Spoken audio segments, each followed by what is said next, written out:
Yeah. BK. All right. Hello and welcome to the Strength Athlete Podcast. I am Eric Bodhorn, joined today by Bryce Lewis and Hani Jazayrli. We appreciate you tuning in. Today we're going to recap the recent 2016 USAPL Raw Nationals, go over a little bit of the meet venue itself, the coaching strategies, the prime time, and some of the results of the Raw committee meeting. Yeah, for sure. And just looking ahead, we really want to try to use this podcast to just continue to put out good info in a different format. So this will be cardio food for anyone that does that kind of thing anymore. And just, a way to chat about some things that are important to us and hopefully important to you. So we've got Hani here. Hani, say hey. Hi, everyone. Hey. Hani is in Southern Cali right now, and Eric and I are both in Colorado. So Raw Nationals just happened this weekend. It was the second largest meet in the world, definitely the largest in the United States, clocking it at 1180 or something, at least as far as signed up people goes. And I'm sure a little bit less than that showed up actually. But yeah, I mean, by all standards, it was a 5-platform, 4-day huge competition. And we can get into talking a little bit how it went. Annie, what did you think? I mean, the first word that comes to, or I guess the first term that comes to mind is kind of organized chaos. It was run well. I mean, considering the size of the meet, the sheer magnitude of the amount of lifters that were getting kind of churned through the system every day, so to speak. It was kind of astounding how well the meet ran. I think Thursday or Friday had over 300 people. That's like an entire national championship from 5 years ago crammed into one day. And for them to finish that meet, even though it ran until like 3 a.m, and for those of us who were coaching until that time period, or during that time period, it kind of was hard for us. It definitely was a success, although, they made the necessary adjustments in the following days to kind of smooth out the timing. I would say, from a coaching perspective, it was a little bit difficult. We had essentially 2 coaches that were free the whole weekend. We had you, Bryce. You were free basically 2 days because, the day before your meet and the day of your meet, it's kind of dedicated to you lifting. And then the same thing with Chris, the afternoon before he was competing and basically the day he competed, and you guys were basically out of commission. So we definitely had some fun with the logistical side of things between Eric and I, organizing sessions where we had, 5 to 8 lifters between the two of us. And we certainly got fully extended, as much as possible, but it was a lot of fun. It was exhausting. I posted a Facebook status about this, and I say it every year when I get home. Raw Nationals really is the most fun event of the whole year, at least domestically for powerlifting. The Arnold's cool, but the Arnold's cold. It's freezing, and honestly, Columbus kind of sucks. But and Atlanta was a cool city. It was fun to finally be in an actual downtown, as opposed to, the boonies of Scranton, or prior to that, kind of the boonies of Aurora. And no doubt when we're in Spokane, Washington, I don't know where the venue is going to be, but hopefully it's somewhere cool in Orlando coming up this year. But overall, to summarize that, what should have been one sentence, it was crazy, but I enjoyed it. It was fun. Eric, what about you, man? Yeah, I'd have to agree with that. It was a lot more well-run than I think people thought it would be. It was a bigger meet than last year, and Steve Mann did a great job last year. And I think we have to give some credit to Josh Rohr and his team for how well the meet ran this year, considering the number of lifters. I think it was somewhere around 1,050 that actually ended up lifting of the 1,180 that were registered. So a huge meet. Difficult for us as coaches when we had some sessions where lifters are on one of 5 platforms in the same flight, and trying to keep track of that. But I think we made it work, and I look forward to next year in Orlando, and I think it's actually going to be bigger next year. Yeah, I think so too. And I guess we can segue into talking a little bit about the Raw committee meeting that happened on Wednesday. The Raw committee meeting is where some of the important things are decided for Raw. And it takes place at the Raw Nationals at the start of it. And the reason why I bring it up now is because they're talking about next year's nationals being even bigger than this one, and next year's nationals will be in Orlando, Florida, which is a destination place to begin with. There's a lot of vacation opportunities to happen in and around Orlando, and also with the fact that the qualifying totals for the open class did not change. So, we can get into talking about the Raw Committee meeting, but essentially, as far as the qualifying totals, there was a lot of active discussion, but ultimately they decided to put forth to the executive committee the proposal to increase the qualifying totals for the junior, teen, and masters classes, but not adjust the open qualifying total, in accordance with, I think, what they said last year when they first introduced qualifying totals, that they would review the total every 3 years. Does that sound right? That's right. That's right. So we likely won't have a change in the open qualifying totals until 2018.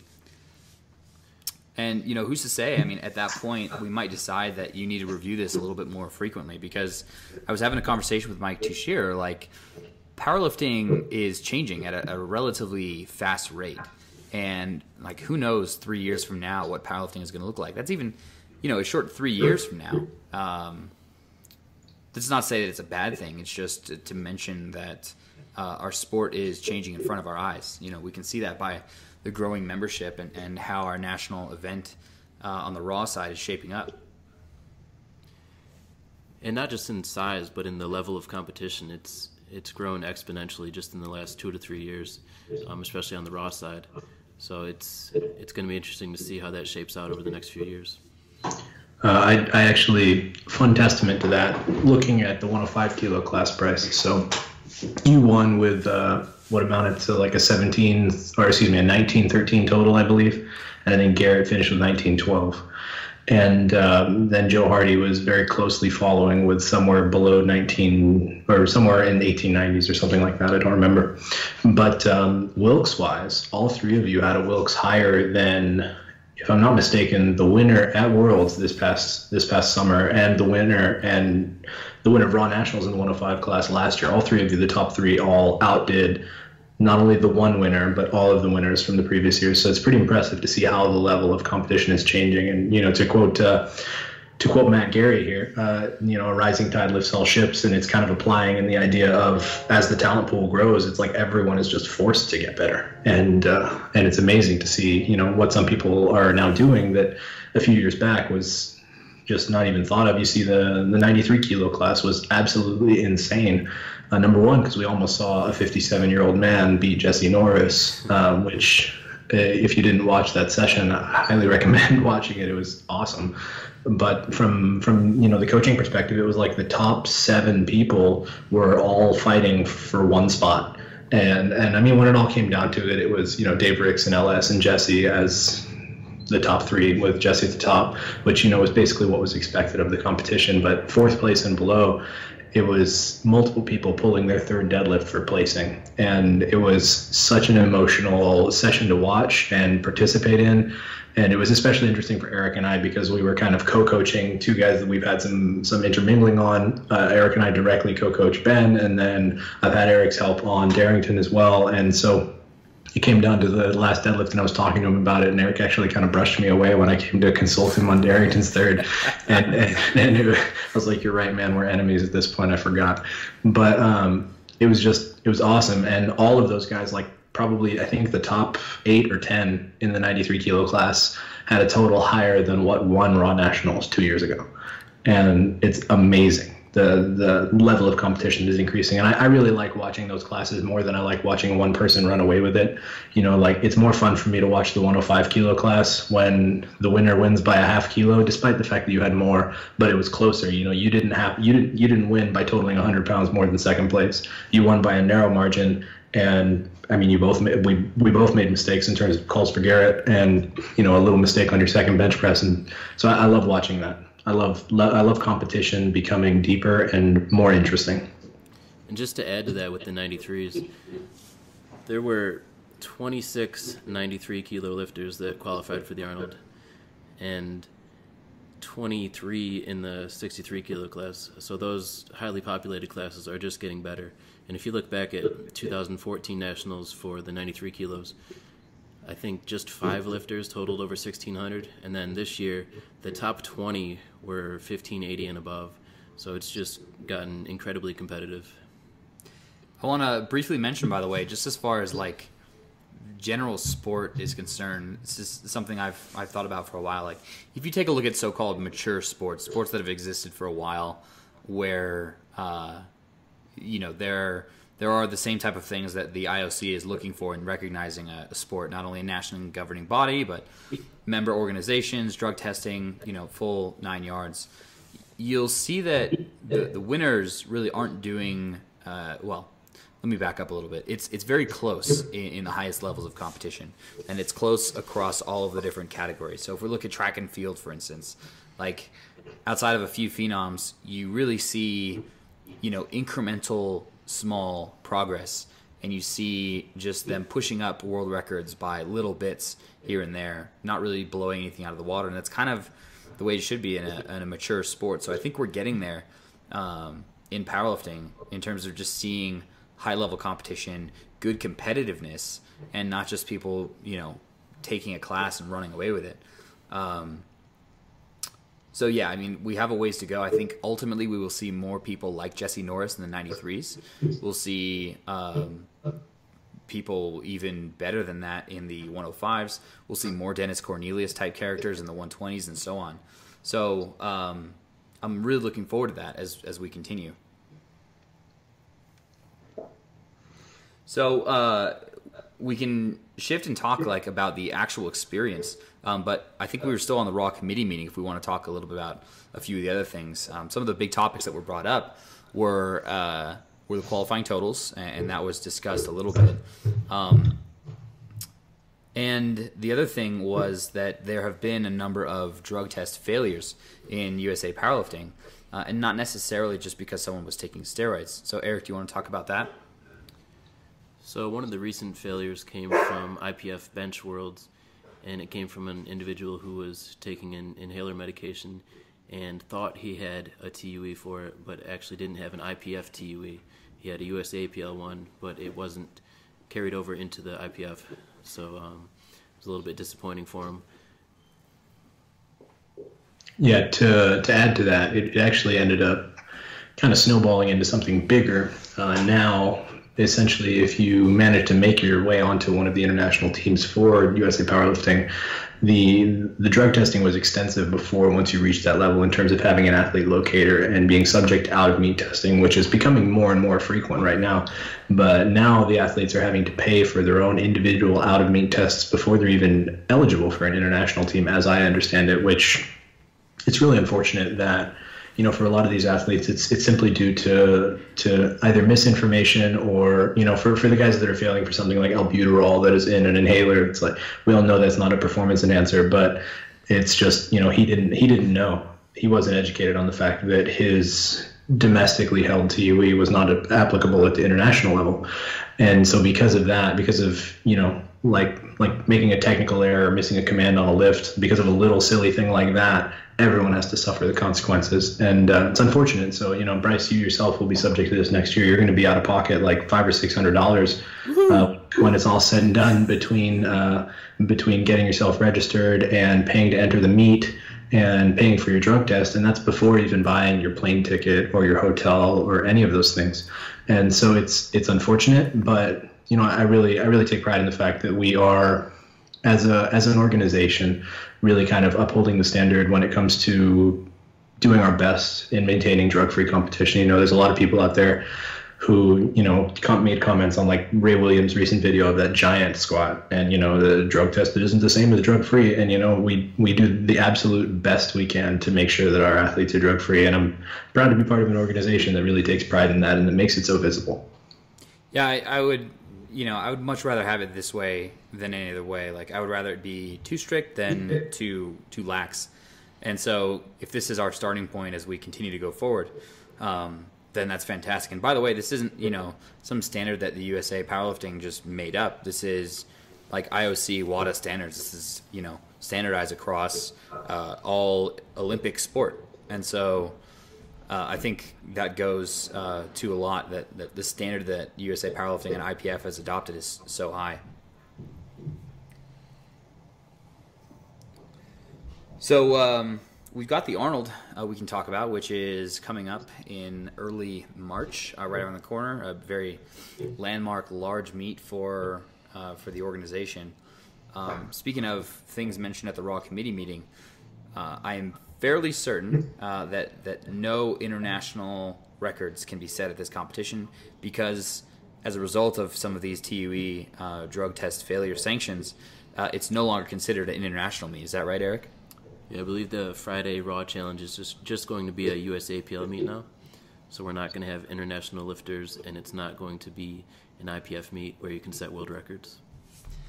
That's kind of a bummer, too, because, while there aren't so many international lifters that get to lift there, I look forward to a few of the ones that I got to see. We got to see Krzysztof come over from Poland last year, which was really cool, and see his pro deadlift. And there's no longer an opportunity to set records, and it was an opportunity. Last year we were in drug testing until 3 a.m. I think Andy Askow was the last to leave, and he waited 4 hours before a drug test, and that's just because there were so many records being set at that meet. So that opportunity is no longer available.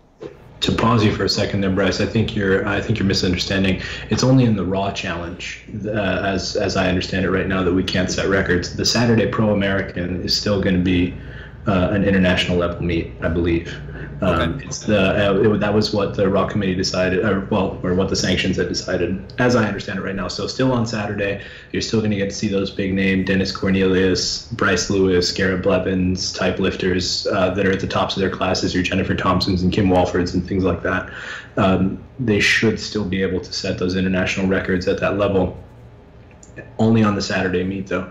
And, I see some people being upset about that leaving the Raw Challenge, but at the same time, I'm kind of excited about it for the aspect of the people who will, there are some people who simply, with the level of competition going up so high, are unlikely to ever see an international team. Like, to make an IPF Open Raw team right now in the U.S., it's an insane accomplishment. You have to be, and especially in the coming years, to come up now, to start powerlifting now and make a team is an absolute achievement. That's a lifetime goal for most people to do it once, let alone some of these guys who we've seen make multiple teams. So I like the fact that there is something there beyond Raw Nationals for people who aren't internationally competitive and don't make the 500 or the 465 Wilks score that's required for the pro meet. If you're as a male, you have like a 440 Wilks, and which is, if you were to rewind 6 or 7 years, would be a tremendous Wilks score. And it's just, I like that there's somewhere for you to go that's an exclusive competition that's small, that's going to be all, like, I use this in quotes here, elite level people that are kind of in your range, and you're not going to be competing against, you're not going to have like a 120 who placed in 18th that got a 450 Wilks score competing against Dennis Cornelius, not standing a chance, because Dennis is going to be competing on Saturday where, quite frankly, he belongs. But he's going to most likely be competing against more people who are going to be a little closer to him. It's going to be kind of like, I think, watching a primetime flight minus the top three. I imagine what Friday is going to look like. So for those who did hit the qualifying Wilks at Nationals, first of all, congratulations. That's a big accomplishment in itself. But that Friday meet is going to be very difficult to sign up for, so make sure you're at your computers on the night of registration, because it's likely going to be gone within 5 minutes. I think we had over 200 just in the Open that hit the qualifying Wilks across both men and women. So Eric, how many spots are there to get into the meet? I believe there's 70 spots. Okay. And we'd expect that to fill up within 5 minutes, maybe even less. So I believe the registration is October 30th at 10:30 Eastern at night. So those of you that were able to hit that qualifying Wilks and want to get in that meet, make sure you're ready at your computer to sign up as fast as possible. Literally just recounting my experience from last year signing up for that meet, I was ready and just constantly hitting the refresh button. And then once that screen popped up, just trying to type in my information as fast as possible. And I know that sounds paranoid, it sounds crazy, but it filled up in 7 minutes. So, if I had gone a little bit slower in my application, it's possible that I could have been cut off. And I think Rory was in that boat last year. As an extremely high-level lifter, she was unable to sign up, and I think she was even trying. So, it's crazy. It shouldn't be that way, or maybe there should be more invitational meets so the demand for this one specifically isn't so high. But that might be another topic for conversation. To touch back on the subject of getting into the meet, if you go to the actual the Arnold page that's been posted on the USA Powerlifting Facebook group, there's a link to the Arnold page there, and there is a separate kind of like sub-article within the website right now that has a list of a few things that you can have typed out ahead of time, ready to copy and paste into your application. Things like a bio, things like the name of your coach. And I mean, if you really want to be ahead of the game here, and I know that I'm having all of my people who qualified do this simply because last year it filled up in 7 minutes, and last year we had a fraction of the amount of lifters qualified as this year. So, you can't take anything with you, or you can't possibly be too prepared for this. It's going to take you 5 minutes to type this stuff up. And the link is there for you if you want to be ready. So let's go back and talk a little bit about nationals this year. We gave kind of an overview of how it was, but I want to dive into attempt selection a little bit, what the strategies are when it comes to a national meet. And I really think that Eric can kind of lead in as far as the expertise and some of the strategies that we took for some of these high-level lifters. So a lot of times the strategies in a national meet are different than what you would do in a local meet, where maybe you're just trying to set personal records for yourself. When you're at a national meet, you're trying to build a total that will win or improve your placing as best as possible. So what you've done in the gym or what you've done in previous meets really don't matter. It's all about building your total in order to beat your competition or improve your placing as much as you can. Most definitely. That was kind of a big focus of ours.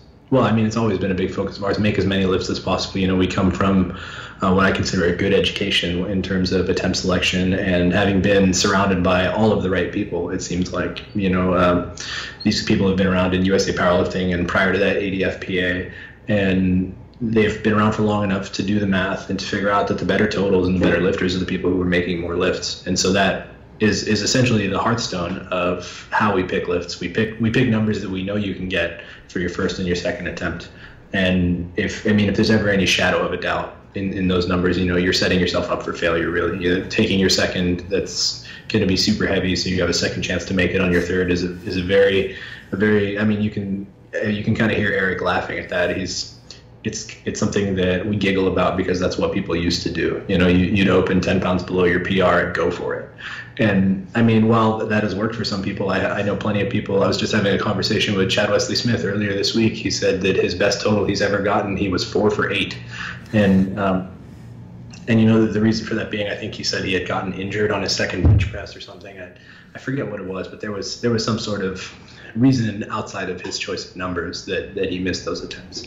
And so ultimately, it's more fun to make more lifts. You only compete 3 times a year, so you get 27 attempts to make lifts on a platform. You can screw around and go for heavy lifts in the gym any day of the year, preferably not in the week before the meet for any TSA athletes listening. But you can go for a PR in the gym any day of the year. And so what I always say is, don't waste one of your precious 9 or 18 or 27 or 36 attempts that you get per year that you have people judging you and telling you whether or not you did it perfectly.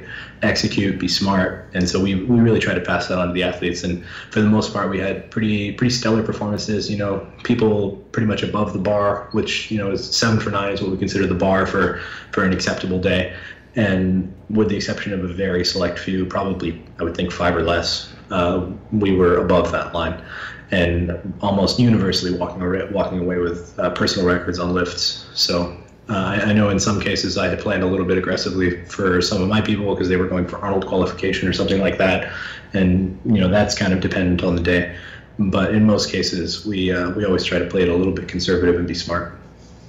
I want to just bridge off that and talk about the fact that you can go in to any meet with the best plan possible.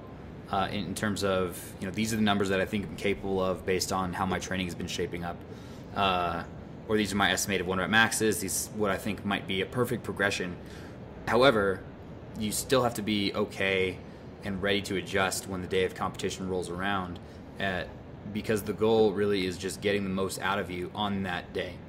factors before the meet can be totally different, but you have to be willing to adjust to make sure that your performance is just as good as possible. And in most cases that means staying with openers and then just making adjustments on second attempts. But I had a few athletes where we've had to drop the opener because of a hefty weight cut or nerves or just things not feeling right. I had an athlete who got strep throat a week out from competition. So, some unplanned things just sometimes happen. You have to kind of roll with the punches, so to speak, and be able to modify. Right, and in those situations, it's important for the coach and athlete to communicate and still be able to take what's there, even though it might not be what you had planned going into the meet. If you're missing lifts, you're leaving weight on the platform, and you're potentially making yourself more fatigued for your lifts later on in the meet. Yeah, and one more piece that I'll add on to that is something that I completely forgot as I was about to say it, so carry on. Good one, Hani. That'll happen sometimes. So let's talk about primetime. This was this new thing introduced into Raw Nationals. Now, I don't have a very extensive history with international or national competition. My first nationals was in 2014 in Denver, Colorado. So I've really only seen 2 nationals before this one.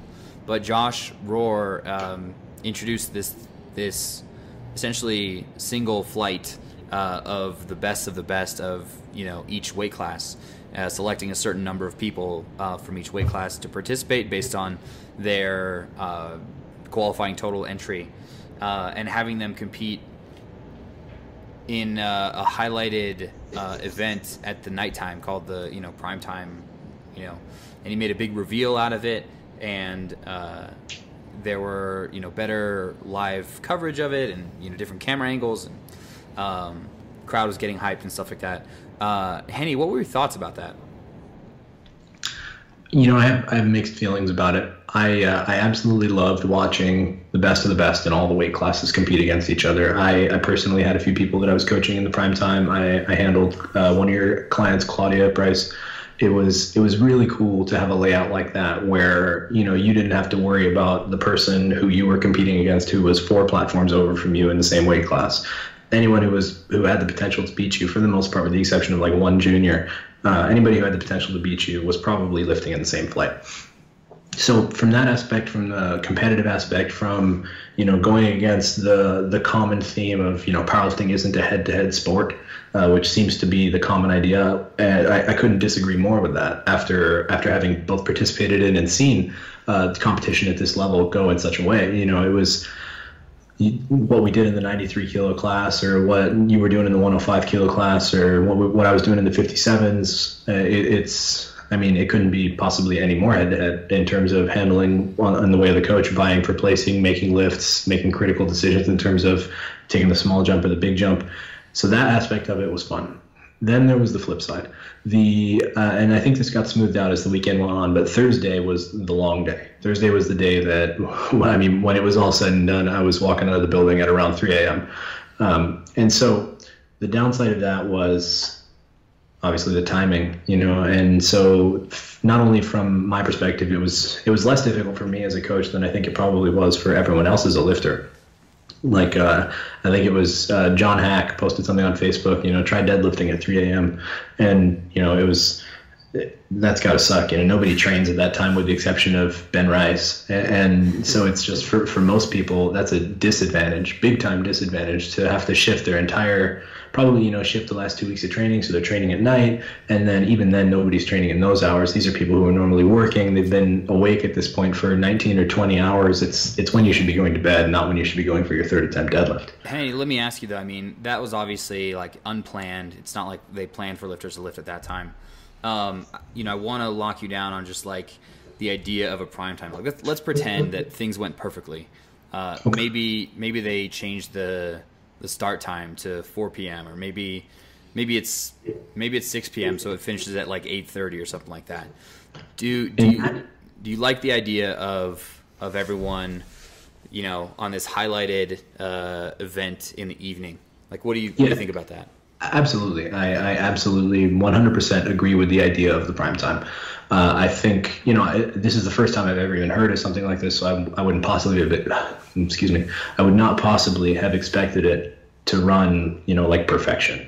That would be completely unreasonable. And like I said, I think Thursday was the day they churned through over 300 lifters. So compared to some meets that I've done before that were 50 people meets and ran until midnight, things went well.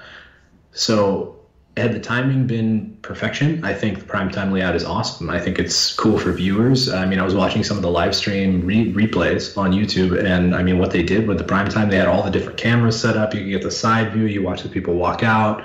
They had the music playing, even though there were, some technical difficulties there. It was awesome. It was cool to watch for once. And I mean, as interesting as powerlifting is to watch for the most part, I mean, I could take a nap and bench press pretty much any day of the week, but it's still, it helps to bring us a step closer, looking more professional, looking more like an actual competitive sport. It makes it so you can actually spectate it. It's definitely better than watching some fuzzy live stream 2 years ago that was, kind of hazy and you could kind of see the weight. And so I absolutely like the idea of it. And I think Josh Rohr is onto something interesting there. I think perhaps a primetime flight instead of a primetime session or a primetime platform. On Thursday, the middle platform where the prime time took place was empty for the greater portion of the second session, and we still waited until all the other platforms were done to start. And I'm sure that was probably related to the cameras or something. So maybe that would have been a solution. I don't know, but just thinking out loud here, I do like it. It's something that I would love to see brought back in a well-run fashion. However, if it's going to continue to be something that's going to run late into the night, I think it's both bad for the lifters, bad for the coaches, bad for the spectators who are actually in the venue. Eric, man, you were there every night. What were your thoughts as you were both coaching in the back and spectating on the spectator side? So I loved the idea going into it, and I think they did a great job with the live stream. And as you guys touched on, I mean, it was a great showcase of the best lifters in the USAPL. And it seemed like it got a lot of views. And even some of the non-primetime flights got a lot of views based on what I saw on YouTube, which is awesome. So some of the less elite lifters were able to, be seen by a lot of people, which is cool. One of the drawbacks possibly of primetime, when you include some of the other age divisions such as junior or masters, sometimes you only get one or two of those lifters mixed in with the primetime flight, and then those lifters have a huge advantage going into the night knowing what they need in order to win their class. So we saw this with a few different weight classes. 72 juniors would be an example where there was one 72 junior in the primetime who would be considered the favorite based on her qualifying total, but there were a few that finished up in the morning that could have possibly won, that were stronger deadlifters that didn't really get an opportunity to go head-to-head. So situations like that, I would rather see those lifters have the opportunity to go head-to-head. But besides that, I think it's a great idea, and it's really cool to have that showcase opportunity for those elite lifters. So Eric, it seems like what you're saying is, maybe in future iterations of this, instead of just having a single prime time based on like the highest qualifying totals by weight class, it should also be separated somehow by age categories too, so that you match up junior with junior and you match up master with master, that kind of thing. Yeah, or it could just be open, where you just have the top 14 open lifters who aren't designated to a different age division, or who aren't fighting to win the junior class for an IPF spot or something like that. It seems like those primetime lifters get a huge advantage by knowing what they need to win before they lift. As a counterpoint there, I mean, I think all we're getting around to here is that there's no necessarily right answer, but for double registered people, like for example in the 74 kilo, Blake Lehue, he was a contender for the top spot right up there with Taylor Atwood. I mean, he ended up needing a giant deadlift that was impossible for him, but had he not been in that primetime flight, Taylor would have known his total ahead of time. And so it's, you can make that argument in both directions. And I guess it comes down to, you would have to maybe as the dual registered competitor pick which is more important to you.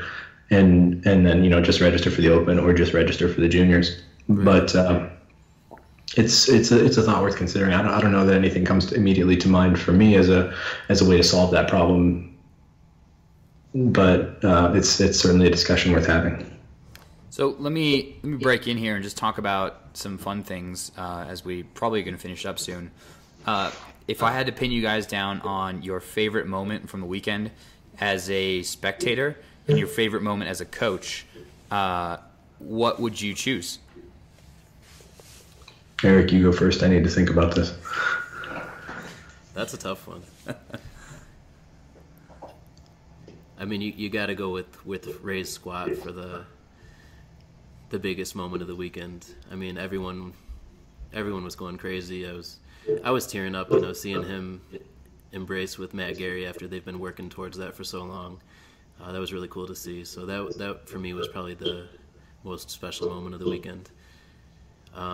As far as competition performance, for lifters that I was coaching, I had Chance Mitchell, who was in the junior class, trying to improve his placing. He had missed his second deadlift because he had a knee injury in the back room between squat and bench, and he was kind of babying his knee and didn't really go after his second deadlift like he needed to, so he had some up and down movement on it. So we needed to take a jump on that in order to improve in placings. We did that, and he was able to get it and ended up getting the bronze medal in juniors by making that lift.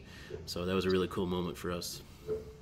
So, we don't usually suggest people miss a lift and go up as a result. This was a strategic decision, just to secure placing to give him that shot. It was a number that I knew that he was capable of. Maybe not necessarily on the day because he was hurting a little bit, but it's a number that he's done in training, and I was confident that he'd be able to do, so we went for it, and it worked out. Chance, by the way, gets insanely hyped up. I could see him from 50 feet away. The fire was just there, and he really wanted that, so that was really cool. And just before Hani goes, to briefly touch on Ray's incredible performance. Big ups to you, Ray, by the way. Just the energy in the room, it felt to me like when we saw Ray post up a grand squat in training 3 months ago or something like that, it came out of nowhere.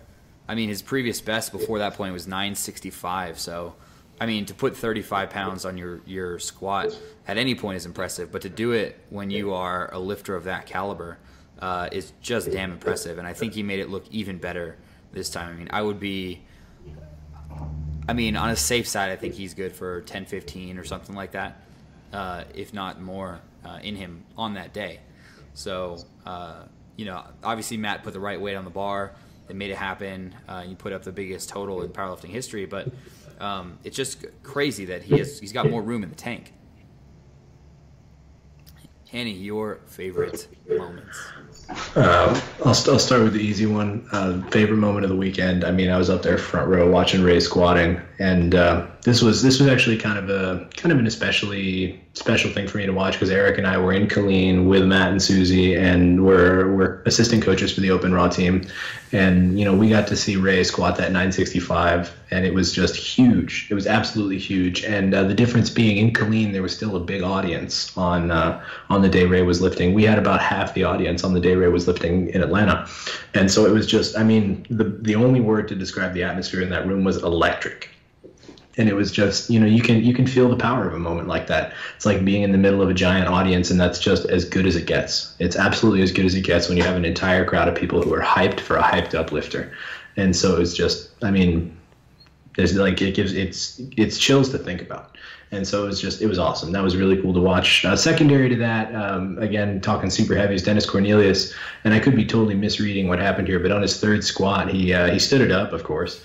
And it was like he shook his head like, come on, like as though he had more weight because he was trying to go for this record, and it was like he was pissed off at himself because he didn't get enough weight. And Dennis, if you end up listening to this, if I'm totally off base, I apologize, but that's what it looked like. I mean, because the guy can squat some serious weight, and he stood up with what looked like maybe a slightly heavy second attempt, so he probably had 10 or 15 kilos in the tank. So that was a cool, or kind of just a humorous thing to see. I mean, I was announcing that, and we were both thinking the same thing. Trey and I were both thinking the same thing as we were watching that. We were just like, you know, did he just smirk and think that like this was just a joke and they should have gone up? That's exactly what we thought too. Yeah, and I mean, well, he was gunning for that all-time 275 record because he decided not to make the cut down to 120s for this meet. So I don't know what his situation is on Worlds upcoming. He is the top alternate, so we'll see if he ends up going. But outside of that, personal stuff, I mean, there were so many third deadlifts that were so emotional that come to mind. Just like I had more than one athlete come off from their third deadlift and cry, which was awesome. But I have to give my favorite moment of the weekend, actually, my client, Court, who I've been working with for like 2 years now, over 2 years, actually. Or no, right around 2. I think his updates are at like week 99 right now or something. And he had missed his third squat and third bench because we ended up pushing for the reach goals because we were aiming for a total to qualify for the Arnold. And the second attempts for both of those were substantial PRs, but we were just going for a little bit more. But aside from that, you know, so we go into deadlifts thinking that, you know, we got to make the best of the day. And, you know, I joked with him beforehand. For some reason, the number 307.5 kilo came up, and he's like, what are you going to do if I pull that? And, you know, I told him I'd give him a year of free coaching. Naturally, I didn't even let him go for it. But and he'll forever hate me for that. But so we ended up actually going right in the middle of the reach goals for his third deadlift. And, you know, I listened back to the announcers afterward, and they were, you know, the announcer said I'd have given him 5 or 7.5 on that, and then he ended up getting 10 with probably 2 in the tank. And so it was a beautiful PR on deadlift. It amounted to a 12.5 kilo meet PR. You know, he got just shy of lockout with 650 on his last meet and finished with 656 at this meet, and it ended up wrapping up what amounted to a really successful day. He had big PRs across the board, but it's cool to see someone who you've worked with for so long kind of turn out a big result like that. It's not the first time that we've set PRs. It's not going to be the last time that we set PRs, but on the big stage, despite missing lifts, we still PR'd the total. The Wilks had a great day. He ended up FaceTiming and having me have a conversation with him and his wife. It was just cool. It's always a cool thing to do like that, to where you almost kind of become partially family with someone. It was a cool experience. So that was my favorite. I think we all as coaches kind of live for those moments where we get to live vicariously through the athlete, because like you get to feel that rush when they hit a PR, and you just get to be happy with them and for them. And it's not even that you're taking credit or anything like that. It's just that you get to share in their emotion and their elation, and that's always been something that's really special for me. I had that with Kevin Wynn over the weekend on his third squat. It's one of those cases where, you know, you put the perfect number on the bar and they hit it, and it's just the right amount of difficulty where you don't think they had too much left in the tank, and they're obviously fired up about it. It's just super cool. So I live for those moments when I coach athletes too. I actually have a +1 now that you bring up Kevin Nguyen in the 74 kilo class. My 74 kilo competitor Eric Lapointe had an absolutely killer prep coming into this meet. It was just, he was slated for like 130 pound total PR, just like nutty numbers, or 100 pounds or something like that. He ended up going, he stood up all 3 of his squats, just shy of depth on the third with 500. Went 3 for 3 on bench, and then on his third deadlift, we ended up going a little bit above plan because things were just flying. And so we ended up taking the current record, I believe, was 280 kilo, and I originally gave him 285. And you know, he had it, not a doubt in my mind. I thought it was going to be hard. It turns out it wasn't. But so I ended up giving him an additional half kilo jump for 285.5, thinking that, you know, whoever else is competing simultaneously in the 74s, they're not going to see that American record set. And for anybody to jump more than 5 over the current record just didn't seem logical. So I believe, if I'm not mistaken, someone did end up going for 285 later in the day. And they got it, but they didn't actually get the record because we had set it just earlier, a half kilo over. And so I had a really kind of like pat myself on the back moment there, where I was like, I made the right call there for the half kilo. That was for a totally non-competitive reason. It was just so he could be greedy with the record. But him making that third pull, and I like to joke that he made me look like a jerk, not giving him enough weight on the bar, despite that being like a again, a 12-kilo deadlift PR, and he could barely get 600 off the floor not 3 weeks ago, and he pulled 629 at the meet. So that was a cool moment. So Bryce, what was your favorite moment of the weekend? I think my answer is going to be pretty obvious, but competing in the prime time and winning that class and becoming the new national champ was just unreal.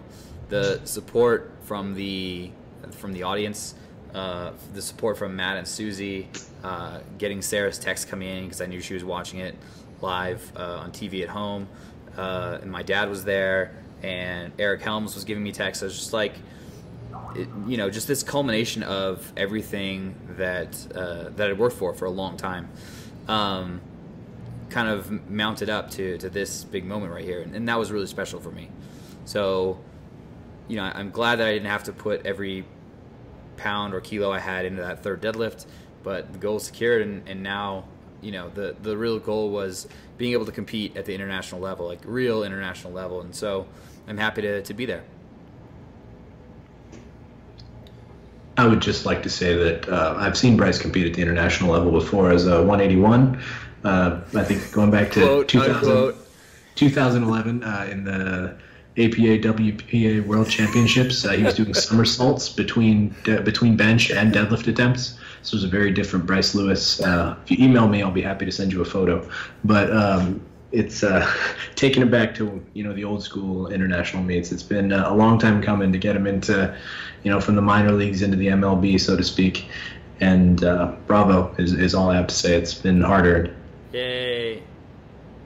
So on that, we will cut this first podcast. We've got lots of topics to talk about in the future, ranging from training topics, training studies, sports psychology, breaking down lifting attempts, attempt selection, physiology, technique, squat mechanics, and on down the list as we try out this new venue. Guys, any last words? I'll just say that if you're listening to this and you don't follow us all on social media, you can find Eric at Eric_TSA on Instagram. Bryce is at Bryce_TSA, and I am at Hani_TSA.